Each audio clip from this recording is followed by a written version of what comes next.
എൻ്റെ ഒരേ ഒരു മകനാ ക്ലാസ്സിലെ ടോപ്പായിട്ട് പഠിച്ച്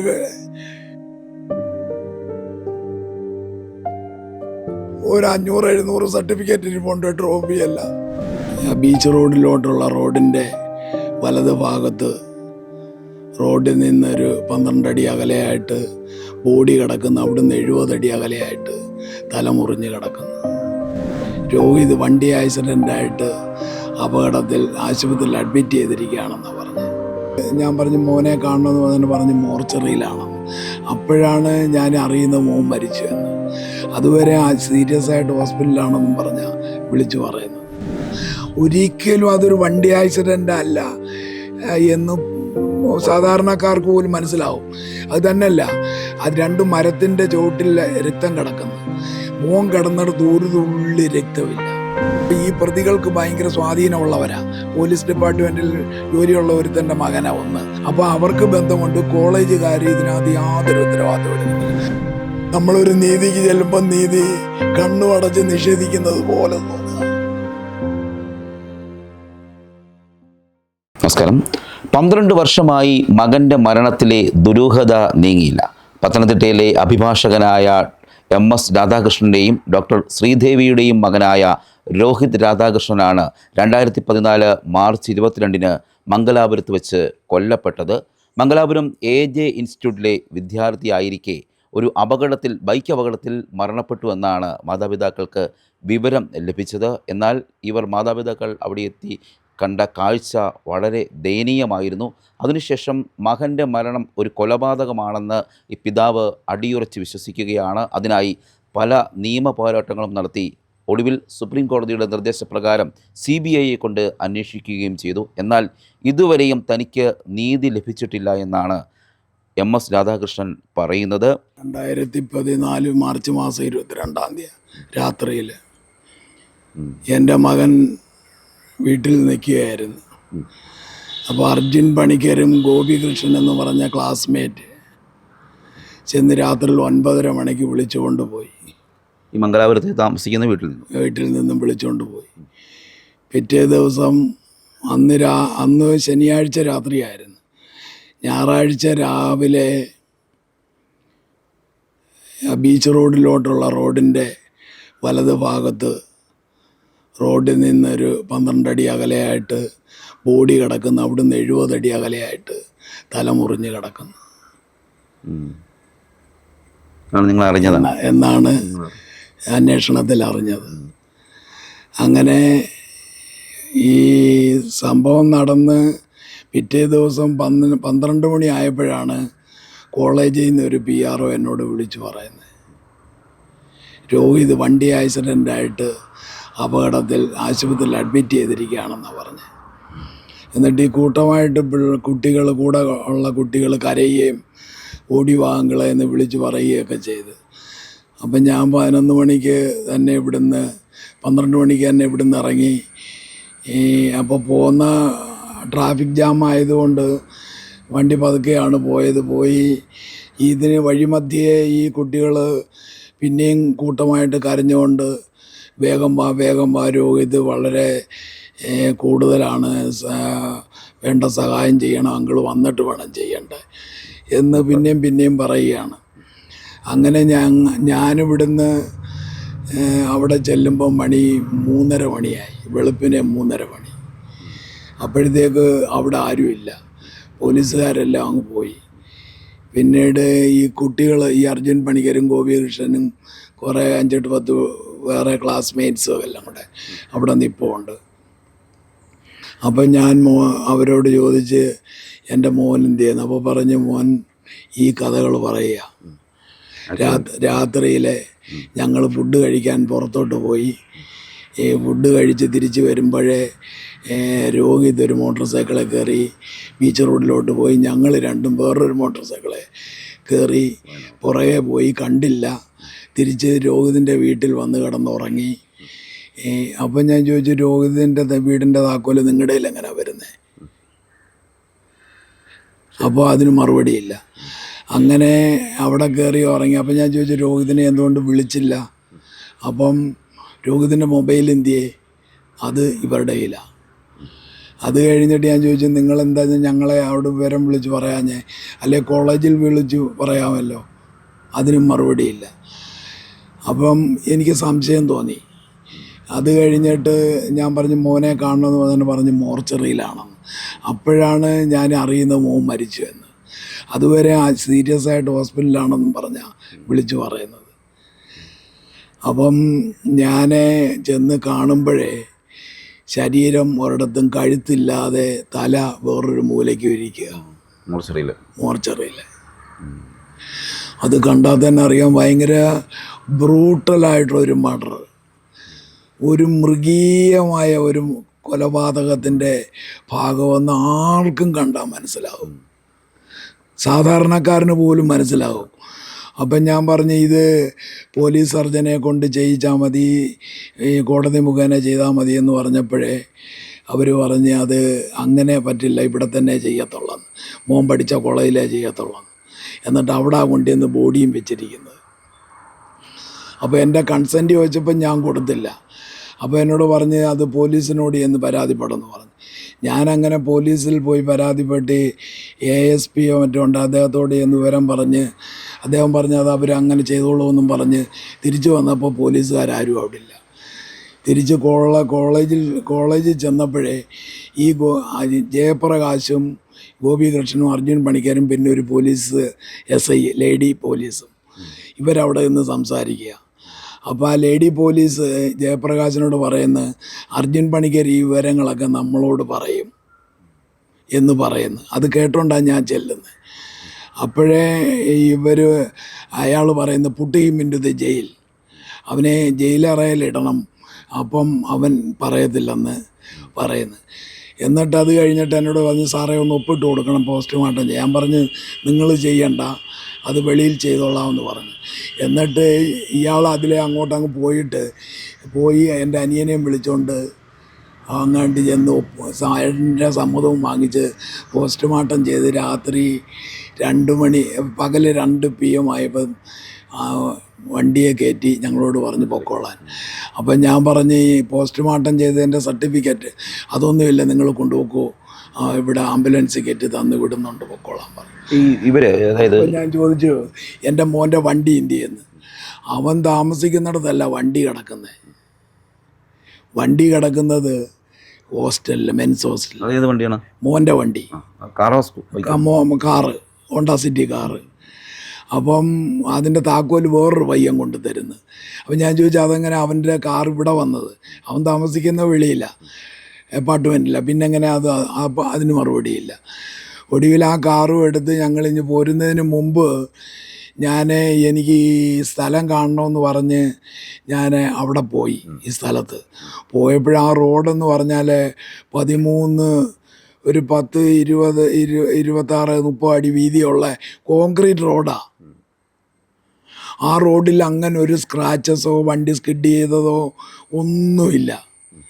അവിടെ ചെന്ന് നോക്കിയാൽ തന്നെ അറിയാം ഇതൊരു സംഭവവും അവിടെ അങ്ങനെ നടന്നിട്ടേ ഉള്ളതല്ല. ബൈക്കിന് ചെന്ന് നോക്കിയപ്പോൾ ബൈക്കിൻ്റെ മിറർ 2ഉം പൊട്ടിയിട്ടില്ല, പിന്നെ ഹെഡ്ലൈറ്റ് പൊട്ടിയിട്ടില്ല, ക്രാഷ് കാർഡ് വളഞ്ഞിട്ടില്ല, വീല് വളഞ്ഞിട്ടില്ല, പിന്നീട് അതിൻ്റെ സൈലൻസർ പൈപ്പിന് ഇതില്ല. കൊണ്ടിയെന്ന് കുത്തിയിട്ട് വീണ് വന്ന ചെറിയ ഡാമേജസ് അല്ലാതെ വേറൊന്നുമില്ല. ഒരിക്കലും അതൊരു വണ്ടി ആക്സിഡൻ്റ് അല്ല എന്ന് സാധാരണക്കാർക്ക് പോലും മനസ്സിലാവും. അത് തന്നെയല്ല, അത് 2 മരത്തിൻ്റെ ചുവട്ടിൽ രക്തം കിടക്കുന്നു. മോൻ കിടന്നിടത്ത് ഒരു തുള്ളി രക്തമില്ല. അവൻ്റെ ബോഡി കിടന്നിടത്ത് അവിടെ വെച്ച് മരിച്ചതാണെങ്കിൽ പോണ്ട ബ്ലഡ് കാണണ്ടേ, അതില്ല. കോളേജ് അധികൃതർ എന്താണ് പറഞ്ഞത്? കോളേജുകാരൊന്നും ഒരക്ഷരം മിണ്ടിയിട്ടുമില്ല, ചോദിച്ചിട്ടുമില്ല ഇന്ന് വരെ. ലോക്കൽ പോലീസ് ഈ കേസ് അട്ടിമറിക്കുകയാണ്. എന്നിട്ട് ലോക്കൽ പോലീസിൽ ഈ സ്ത്രീ ഉണ്ടല്ലേ, വനിതാ SI, അവർ ഈ ജയപ്രകാശുമായി വളരെ അടുപ്പമുള്ള ആളാണെന്നാണ് ഞാൻ അന്വേഷിച്ചപ്പോൾ പറഞ്ഞത്.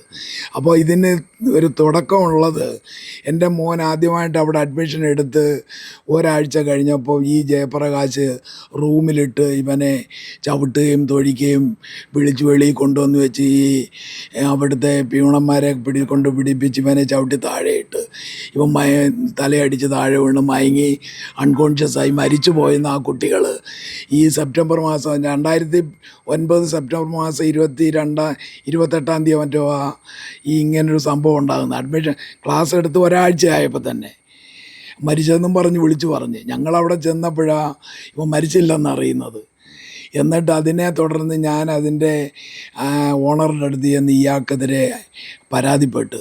അപ്പോൾ അയാൾ ഫോറൻസിക് പ്രൊഫസറും വാർഡനുമായിരുന്നു. അപ്പോൾ അയാൾ ആ ദേഷ്യം വെച്ചുകൊണ്ട് എൻ്റെ മോനെ കൊണ്ട് പരീക്ഷ എഴുതിക്കത്തില്ല, ഇൻറ്റേർണൽ മാർക്ക് കൊടുക്കത്തില്ല. ഈ മരിക്കുന്നത് വരെ അയാൾ ആ ഫോറൻസിക്കിൻ്റെ ഇൻറ്റേർണൽ മാർക്ക് ഭീഷണി ഉണ്ടായിരുന്നു. ഭീഷണി ഉള്ളതിന് എൻ്റെ മോനെ അവിടുന്ന് പാസ്സാക്കി വിടത്തില്ലെന്ന് അയാൾ എന്നോട് ഉറപ്പിച്ച് പറഞ്ഞ്. ഞാൻ ചെന്നൊരു 3-4 പ്രാവശ്യം കാല് പിടിച്ച് ക്ഷമ പറഞ്ഞിട്ടുണ്ട് അയാളുടെ അടുത്ത് നേരെ ഓഫീസിലെ. എൻ്റെ മോൻ അറിഞ്ഞിട്ടില്ല.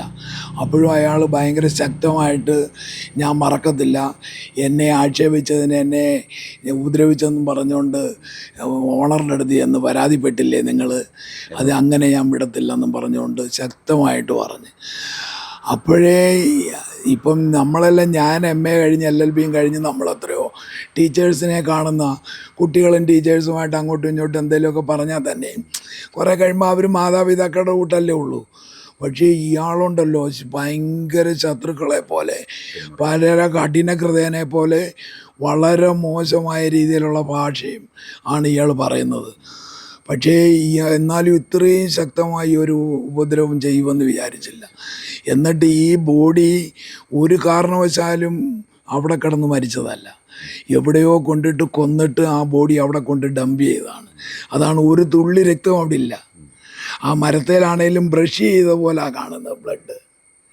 അതിൻ്റെ പടങ്ങളൊക്കെ കാണാം.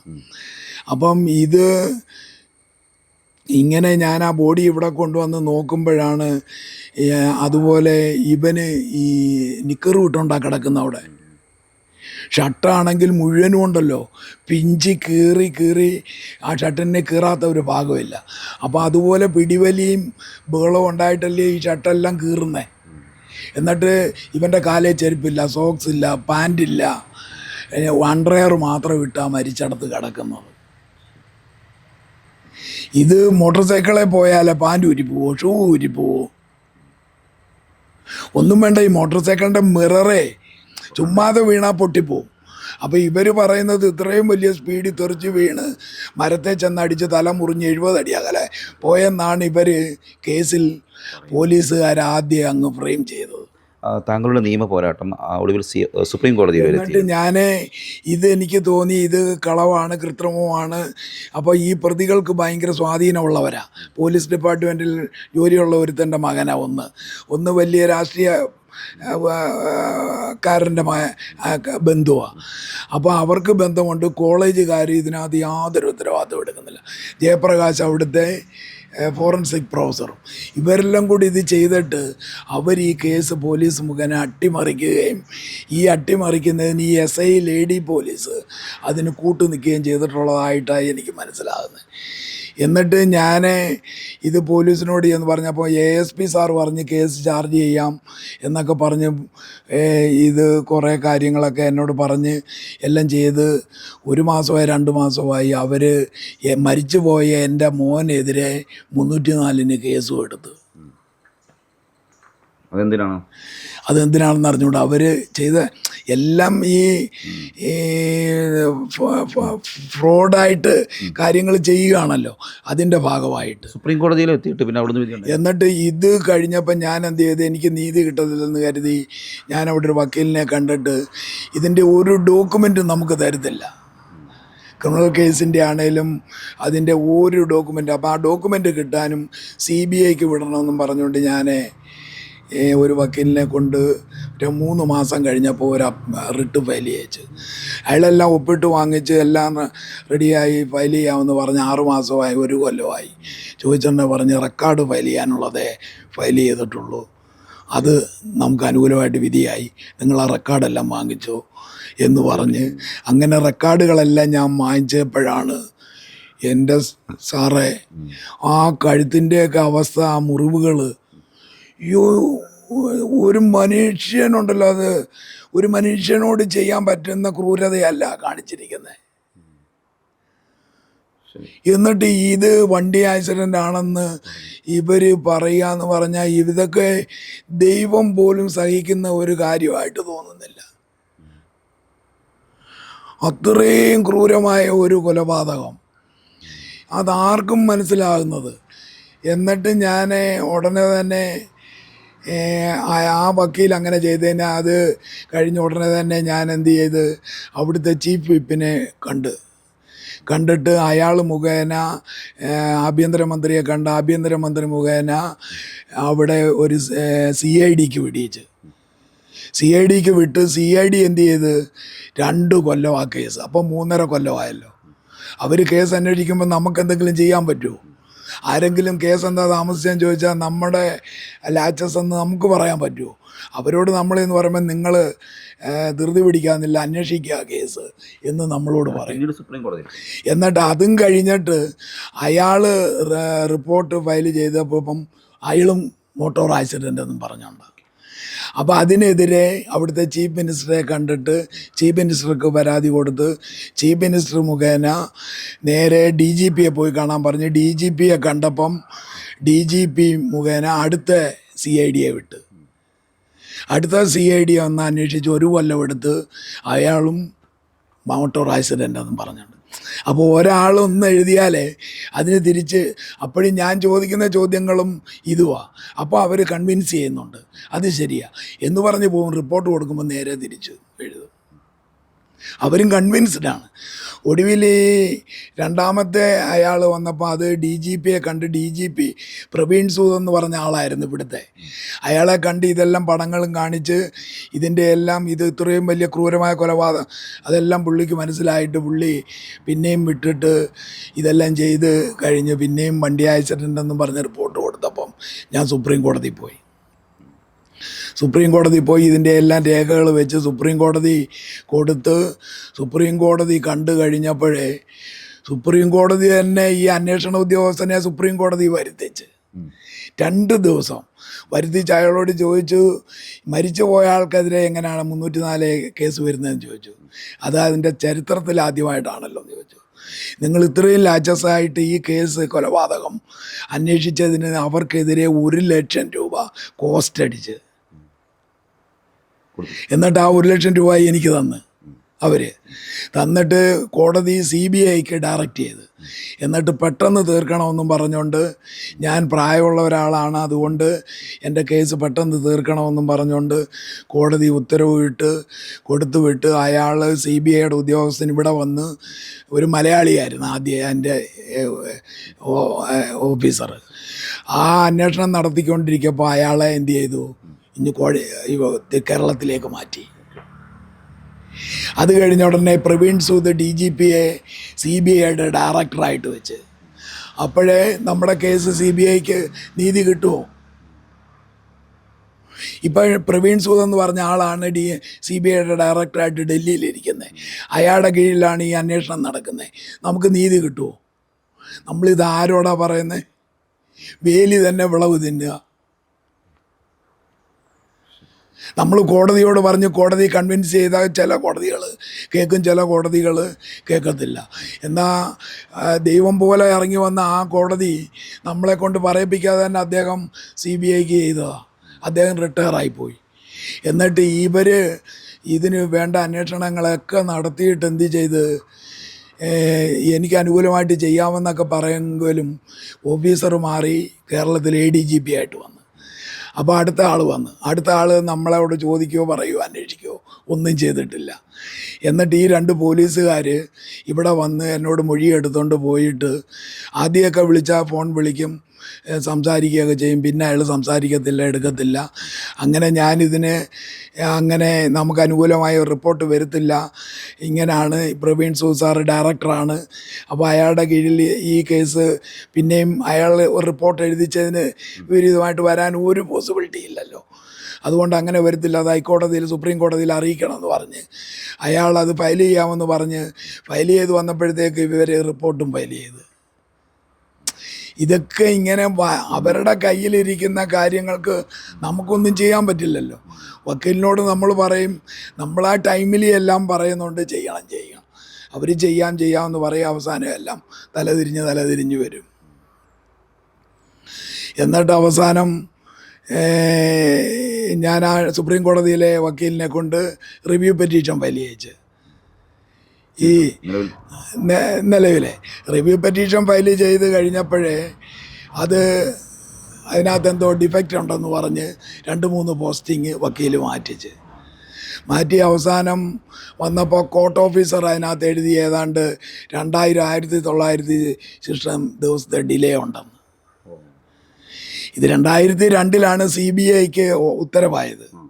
2 കൊല്ലത്തിൽ കൂടുതൽ ഈ കോടതി ഈ CBI അത് കൊണ്ടു നടന്ന കേസ്. നമ്മൾ ചോദിക്കുമ്പോഴൊന്നും ഫയൽ ചെയ്യുക, അന്വേഷിക്കുക എന്നാണ് പറയുന്നത്. അപ്പോൾ അങ്ങനെ അവരുടെ ഭാഗത്തു നിന്നുണ്ടാകുന്ന ഡിലേ നമ്മുടെ കാരണമായിട്ട് വരുമോ? അതെനിക്ക് മനസ്സിലാകാത്ത ഒരു കാര്യമാണ്. ഒടുവിലെ 1900 ശിഷ്ടം ദിവസത്തെ ഡിലേ ഉണ്ട്. അത് ഡിലേ കണ്ടുകൊണ്ട് പെറ്റീഷൻ ഡിസ്മിസ്ഡ്. അപ്പോഴും നമുക്ക് നീതി കിട്ടുന്നില്ല.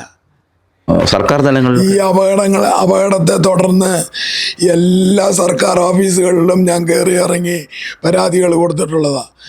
മുഖ്യമന്ത്രിക്ക് കൊടുത്തിരുന്നു. അന്ന് ഉമ്മൻചാണ്ടി സാറായിരുന്നു. ഉമ്മൻചാണ്ടി സാർ അതിൻ്റെ പുറകെ നടന്നിട്ട് അവസാനം കുറേ നാൾ എന്നെ നീട്ടി ഒരു തീരുമാനവും ഉണ്ടാക്കി തന്നില്ല. അത് കഴിഞ്ഞ് കമ്മ്യൂണിസ്റ്റ് ഭരണം വന്നപ്പോൾ അവിടെയും മുഖ്യമന്ത്രിക്ക് പരാതി കൊടുത്തു. ഇവിടുന്ന് നമ്മുടെ ആരോഗ്യമന്ത്രിക്ക് പരാതി കൊടുത്തു.